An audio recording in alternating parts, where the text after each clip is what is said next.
My name is Ryan Whitmore. I'm the kind of person who stays out of office drama, keeps his calendar clean, and answers emails the same day they arrive. I don't take long lunches. I don't gossip in the break room. And I sure as hell don't care who gets the credit, so long as the work is done right. I'd been with Hero Systems for almost 9 years when Claire joined our team. She was bright, energetic, talked fast, listened selectively. The kind of person who made sure to laugh just loud enough at the VP's jokes and meetings, and always had a comment prepared that sounded insightful even when it wasn't. Oh, we should totally iterate that framework with a leaner customer journey lens. Whatever that meant. But I didn't mind her at first. We all come in hot when we're new, right? I figured she'd find her rhythm, settle in, and become another dependable cog in the very unsexy machine that kept our product line functioning. She didn't. She had a different goal. And it didn't include becoming part of the team. It included stepping over it. It started subtly. In our first month together, we were both assigned to the internal rollout of the logistics tracker. I handled back-end optimization. Claire worked with the product team on rollout messaging and integration. On the first joint call, she made a comment that stuck with me. Ryan's a magician with the code. I don't even ask how it works. I just sell it. Everyone chuckled. I did too, but it hit wrong, because I had explained it to her. Twice, in detail. She just didn't listen, or didn't care. She was already crafting the image. I was a nerd in the shadows. She was the one bringing the magic to the business. I let it go. Then came the team meetings. She'd summarize our work, using my terminology. She'd echo ideas I'd floated days earlier like they were new, sparkling thoughts she just came up in the shower. At first, I thought it was just overlap, coincidence. But then I saw her Notion notes open during a Zoom screen share. She copied one of my internal documentation sections verbatim, down to the indentation. The tipping point? An internal innovation showcase. Every quarter, our department shares recent breakthroughs. Usually it's small stuff, process improvements, metrics milestones. I had rebuilt our analytics ingestion layer to reduce latency by 43%. Claire offered to help me package the results in a short slide deck for the showcase. I built the slides. She added animations and font changes. The morning of the presentation, I was bumped from the schedule. They ran out of time. But Claire? She did present. She shared my slides with her name on them. She called it a joint effort, then thanked the whole team for supporting her vision. Vision? My mouth actually dropped open when I saw one of my debugging diagrams flash by on the screen, with her initials in the corner. Later that day, I confronted her. Calmly, quietly. You know that was my work. She smiled. Oh my God, Ryan, of course it was. But you hate presenting, and you always say you don't care about credit. I was just making sure it got noticed. Then she walked off, like it was a favor. And maybe once upon a time, I would have let it go, would have buried my frustration under another layer of git commits and clean YAML. But not this time, because in that moment I realized something. Claire wasn't just trying to succeed. She was trying to succeed instead of me. And that meant only one of us would come out standing. I didn't confront her again after that day. I didn't send a follow-up message. Didn't ask management for a one-on-one. I just let it settle. Claire thought she'd won. She strutted through the office like she just pitched to investors on Shark Tank. People started turning to her for updates, for direction, for ideas. And she gave them, all mine. And I let her, because while she was rehearsing clever sound bites, I was building something else. There's a folder on my external drive, hidden under 3 layers of encryption. Its name is harmless, resources_archive_Q1. Inside, logs, Slack threads, metadata screenshots, timestamp Git diffs, version histories with author IDs, email chains with Claire asking for clarification on code I had written weeks earlier. Nothing aggressive, nothing illegal, just truth, organized and verified. Documentation is a beautiful thing, especially when it outlasts the politics. Claire kept going. She volunteered to mentor new hires, most of whom were actually assigned to me. She began offering thought leadership on our internal newsletter, pulling phrases directly from architectural briefs I had written. She even scheduled a brown bag lunch session called How to Translate Code into Business. I attended. I sat in the back and listened to her explain my own system like she was teaching it to toddlers. Incorrectly. When someone asked about latency in our distributed pipeline, she said, "It's really about bandwidth, not processing. That's the bottleneck." No one corrected her, not even the engineers, because by now she'd branded herself as the one who bridges the gap. And if there's one thing companies love more than technical accuracy, it's confidence packaged in high heels and a tailored blazer. So I nodded, took notes, and quietly updated my folder. I had chances to call her out, opportunities where one carefully worded email could have exposed everything. But I waited because I knew something she didn't. She was being groomed for leadership. She wasn't just mimicking me. She was trying to replace me. So I let her take on more strategy calls. Let her suggest a departmental reorg to improve flow. Let her sit in with the CTO and propose initiatives, most of which were either redundant or misinformed. And every time she made a misstep, I made a note, not to gloat, not to weaponize, but to build a record, undeniable, clean, and time-stamped. One day, she sent me a Slack message that said, "Hey, I pitched an idea to Brandon about spinning off the ops cleanup into a microservice project. Would love your support in shaping the tech proposal. Folded hands, light skin tone. Translation, do the work. I'll present it." I replied, "Sounds promising. I'll draft a spec." I didn't. I waited. 3 days later, she messaged again. "Just checking. Are we still on for that draft? I need to loop it into my roadmap slide." I told her I'd run into blockers, and she could go ahead with what she had. She did. At the next roadmap presentation, Claire pitched the microservice proposal. She spoke for 10 minutes, used generic slides, no diagrams, no specs. When the CTO asked, "What problem does this solve exactly?" she paused, blinked, then said, "It's more of a proactive restructure to stay future-ready." He nodded slowly, unconvinced. I sipped my coffee. After that, she started slipping. Small things at first. A client miscommunication that delayed a sprint. An API assumption that broke staging. A missed alert that caused a weekend rollback. None of it was catastrophic, but all of it pointed in the same direction. And she didn't even notice. She thought I was still sitting in the back row, still coding quietly, still too polite to push back. She was wrong, because I wasn't being passive. I was being patient, and she was walking straight into the role I wanted her to have, the fall guy.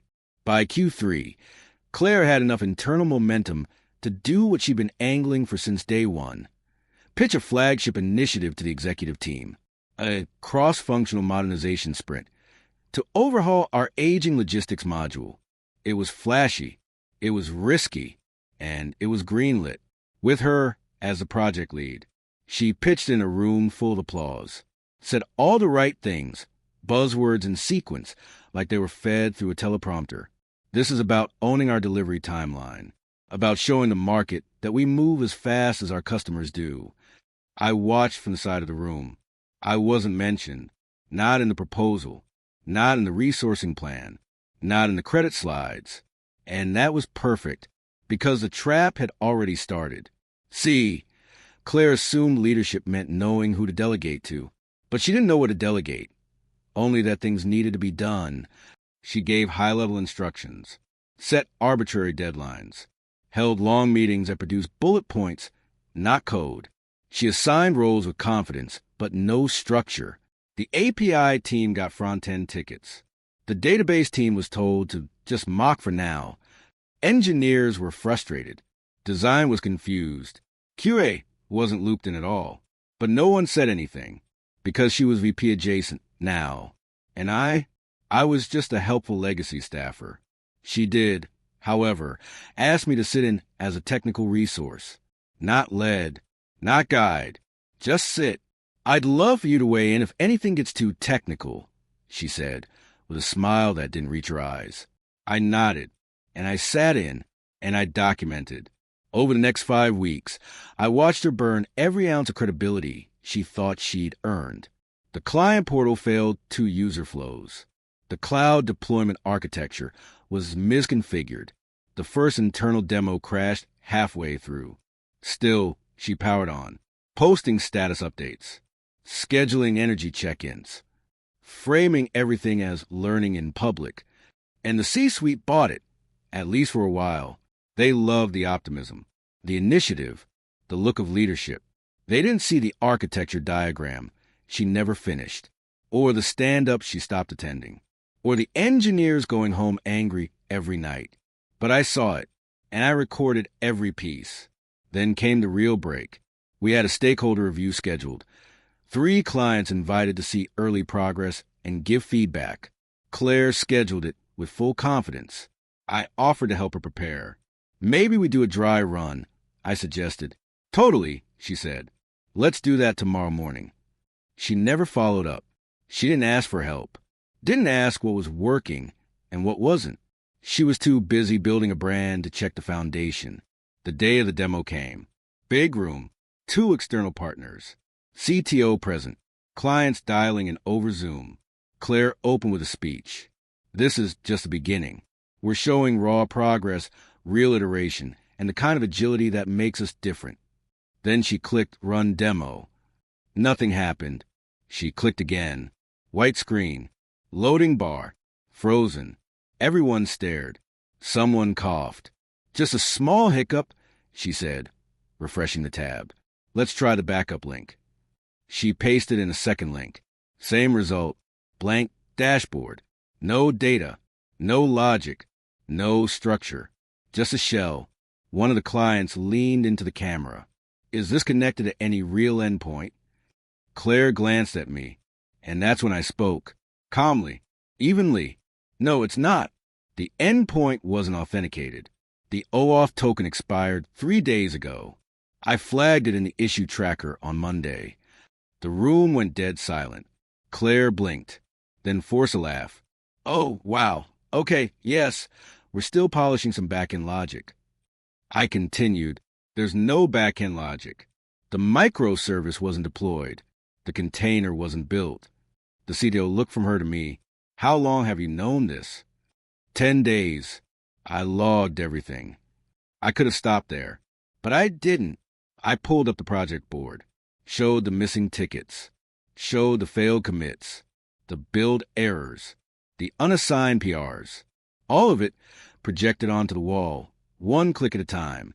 By the time I was done, Claire looked like a wax statue. No words, no smile, no exit plan. That night, I didn't go home. I stayed at my desk, cleaned up a few final notes, updated the resources _archive _Q1 folder one last time, and then I got an email from the CTO. Let's meet privately. The meeting was scheduled for 8 a.m. sharp. Just me and the CTO, Brandon, in one of the smaller glass-walled rooms near the back of the office. No pleasantries, no coffee, just his laptop already open, my file loaded. You've been documenting this for how long? He asked, scrolling through the folder. Since February. I replied, when she first presented my work as her own. He didn't look surprised, just tired. I had a feeling something was off. But I'll be honest, Claire played it well. I nodded. She's very good at optics. He looked at me and tapped the desk with 1 finger. And you're very good at structure. I didn't smile. I didn't need to. That afternoon, Claire didn't show up for the leadership sync. That alone wouldn't have raised alarms. She skipped things all the time, always with a reason. Client check-in, cross-functional alignment, strategic offsite. But this time, no excuse came. Instead, quiet descended, the kind that makes every keyboard click sound like a knock. Then the Slack messages started. 1 from HR, 1 from legal, 1 from Brandon himself, marked confidential. Claire had been suspended pending an internal audit, and the audit moved quickly. They pulled emails, meeting recordings, Slack threads, Git logs, everything I'd already collected, now in their hands, backed by authority. The file I'd kept in secret became the foundation of a formal case. People noticed fast. Her calendar was suddenly blank. Her seat sat untouched for a full day. Her name was removed from 2 internal channels by the end of the week. That's when the whispers started. At first, it was small talk in the break room. Then it bled into one-on-one-s and coffee line conversations. And finally, someone said out loud in a product sync, "Wait, is Claire actually gone?" Eyes shifted, heads dipped. No one answered. Even the people who used to orbit her fell silent. No one defended her. No one even tried. Meanwhile, Brandon looped me into backdoor conversations with legal and the board. He told me things I hadn't asked to hear. That she'd pressured her junior PMs to mark incomplete work as done. That she'd falsified velocity reports. That one engineer had filed a quiet HR complaint weeks ago, claiming Claire threatened to block his promotion if he didn't support her direction. I listened, I nodded, and I wrote it all down. At night, I couldn't sleep, not because I felt guilty, but because for the first time in my career, the system wasn't failing me. It was working, slowly but surely, on my behalf, and I didn't know how to process that. By Friday, the board had called a special session. The head of HR, Brandon, the COO, and 3 directors were in attendance. They didn't ask me to present. They already had the facts. But they did ask me to stay in the room. Claire arrived 10 minutes late. Hair perfectly curled. Blazer crisp. Smile manufactured, but her eyes were wide. She wasn't confident. She was cornered. She sat down like it was a performance review. "Thank you all for coming," she said, voice smooth. "I understand there's been some confusion." Brandon cut her off. "We're not confused." He slid a folder across the table. Inside, everything. My screenshots. My annotated timelines. Her Slack messages forwarding my exact text to clients. Version histories. Presentation metadata. The crash log from the demo that confirmed no backend was ever deployed. Even a note where she claimed she personally led the integration with a client she never spoke to. She flipped through the first few pages. Went pale. "This is being taken out of context." No one replied. Ryan's clearly been harboring resentment. This feels targeted. Still silence. I was acting in the company's best interests. "No," the COO said flatly. "You were acting in your own." Claire stared at the table, then looked up, scanning the faces like someone hoping to find even one ally. But there were none left. "So what happens now?" Legal answered. "Effective immediately. Your contract is terminated for cause. You will receive no severance. Your access to company systems ends tonight." She blinked twice, opened her mouth, closed it, and then finally nodded. She stood, gathered her things, and walked out. No speech, no tears, just silence. Later that evening, the board formally offered me Claire's title, Director of Product Strategy. I declined. I didn't want her title, didn't want her office, didn't want her desk or the empty chair she left behind. What I wanted was reliability. So I proposed something else, a role where I could rebuild the structure she had gutted, mentorship, systems clarity, onboarding standards. Not just for me, for everyone who'd ever had their work stolen and been told to be a team player about it. The board approved it on the spot. Claire's departure made the news. Briefly, the article was vague. Leadership transition, refocusing on operational resilience. But internally, people knew, and they stopped whispering. 3 weeks later, she posted a reflection on LinkedIn. "Sometimes the hardest part of leadership is knowing when to walk away. I've learned so much from this season of my journey. Grateful for the lessons. Hundreds of likes, empty comments. So inspiring. What grace. Excited to see what's next." But no one reached out to her for work. No one hired her, because people talk. Even if your post gets engagement, your past gets remembered. One morning, I walked past her old desk. It had already been reassigned. A new engineer sat there, junior, sharp, wide-eyed. He waved at me. Hey, I read some of your internal docs. They're really solid. Cleanest handoff notes I've seen. Thanks, I said. You built a lot of this, huh? I just smiled. Some of it. And kept walking. After everything, I didn't throw a celebration. There was no email blast. No, look who's back LinkedIn update. No company-wide Slack post. I just got to work. But this time, the work was different. It wasn't patching broken builds or rewriting someone else's sloppy code at midnight. It wasn't drafting architecture plans only to watch them be presented by someone else with a bigger smile and better hair. This time, the work was mine. Fully, quietly, completely. The role they gave me didn't have a title at first. It didn't need one. I started rebuilding onboarding protocols. Sat in on cross-team stand-ups, not as a micromanager, but as an ally. I paired junior devs with quiet seniors who've been overlooked too long. I rewrote outdated internal documentation that had survived 4 reorgs but never made sense. No ego, no performance theater, just a structure that worked. And you know what? People noticed. One afternoon, the CEO passed me in the hallway and said, "I've been hearing your name a lot lately. Not from meetings, just from results." I nodded. That's the idea. In time, I started mentoring people who reminded me of myself 5 years ago. Smart, focused, eager to build, quietly resentful that noise often wins over merit. I taught them what Claire never understood.